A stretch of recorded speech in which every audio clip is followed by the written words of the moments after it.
கர்த்தருடைய பரிசுத்த நாமத்திற்கு மகிமை உண்டாவதாக. இந்த காலை வேளையிலே தேவனுடைய வார்த்தையை தியானிக்க கர்த்தர் கிருபை செய்வாராக.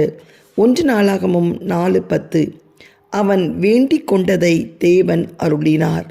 யாபேசின் தாய் அவனை துக்கத்தோடு பெற்றதாக கூறி அவனுக்கு யாபேஸ் என்று பெயரிட்டாள்.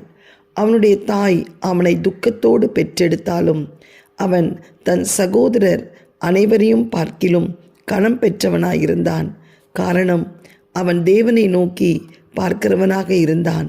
சில குடும்பங்களில் சில பிள்ளைகள் பெற்றோராலும் மற்ற எல்லாராலும் ஒதுக்கப்படுகிற நிலையிலே காணப்பட்டாலும் அல்லது புறக்கணிக்கப்படுகிற சூழ்நிலையிலே காணப்பட்டாலும் அந்த குழந்தை பிறந்ததினால் இழப்புகளோ வியாதியோ அல்லது மரணமோ சம்பவித்து என்று ஏதோ ஒரு காரணம் கூறினாலும் இந்த காரணத்திற்காக தங்களுக்கு பிறந்த அந்த குழந்தையை கண்டு கொள்ளாமல் விட்டு விடுவார்கள்.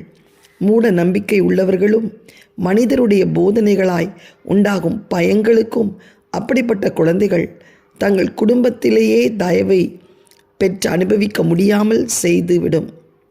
யாபேசும் இதற்கு விதிவிலக்கில்லை.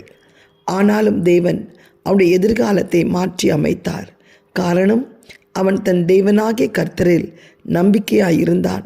இன்று நீங்களும் கூட யாபேஸ் கடந்து சென்ற பாதையின் ஊடாக கடந்து சென்று கொண்டிருக்கலாம். பயப்படாதிருங்கள். தேவன் மேல் விசுவாசம் உள்ளவர்களாய் இருந்தால் யாபேஸை போன்று நீங்களும் தேவனுடைய பார்வையில் தயவை பெற்றுக்கொள்ள முடியும். தேவனை பற்றி கொண்டு முழு இருதயத்தோடும் அவர் மேல் விசுவாசமாயிருங்கள். உங்கள் பெற்றோரால் அல்லது உடன் பிறந்தோரால் புறக்கணிக்கப்பட்டிருந்தாலும் தேவனிடத்தில் தயவையும் கிருபையும் பெற்றுக்கொள்ள முடியும். மற்ற அனைவரையும் விட நீங்கள் கனம் பெறுவீர்கள். தேவரீர் என்னை ஆசீர்வதித்து என் எல்லையை பெரிதாக்கி உமது கரம் என்னோடு இருந்து தீங்கு என்னை துக்கப்படுத்தாதபடி அதற்கு என்னை விலக்கி காத்தருளும் என்று தேவனை நோக்கி அவன் வேண்டிக் கொண்டதை அவர் அவனுக்கு அருளினார். அன்பான தேவ பிள்ளையே, நீங்கள் எந்த பிரயோஜனமற்றவர்கள் அல்லது எவ்வித மதிப்பில்லாதவர்கள் என்று ஜனங்கள் நினைக்கலாம். கர்த்தரை மாத்திரம் நோக்கி பாருங்கள். அவருடைய சித்தத்தில் நிலைத்திருந்து அவருடைய வல்லமையும் மகிமையும் உங்களில் வெளிப்படுவதை பாருங்கள். அவருடைய மகிமை உங்களை சுற்றிலும் பிரகாசிக்கும். அவர் சிறியவனை புழுதியிலிருந்து எடுத்து எளியவனை குப்பையிலிருந்து உயர்த்தி பூமியின் ராஜாக்களோடும் அதிபதிகளோடும் உட்கார பண்ணுகிறார் என்பதை மறந்துவிட வேண்டாம். அவரை நோக்கி கூப்பிடுங்கள். நீங்கள் ஆசீர்வதிக்கப்படுவது மட்டுமின்றி பிறருக்கு ஆசீர்வாதமாக மாறுவீர்கள். கர்த்தாவே, என் சாபங்கள் அனைத்தையும் நீர் உமக்குள் ஆசீர்வாதமாக மாற்றுகின்ற தேவன் என்று சொல்லி அவரை கனம் பண்ணும்போது உங்கள் வாழ்க்கையில் உள்ள சாபங்கள் எல்லாவற்றையும் தேவன் இந்த காலைவேளையிலே ஆசீர்வாதமாய் மாற்றுவார்.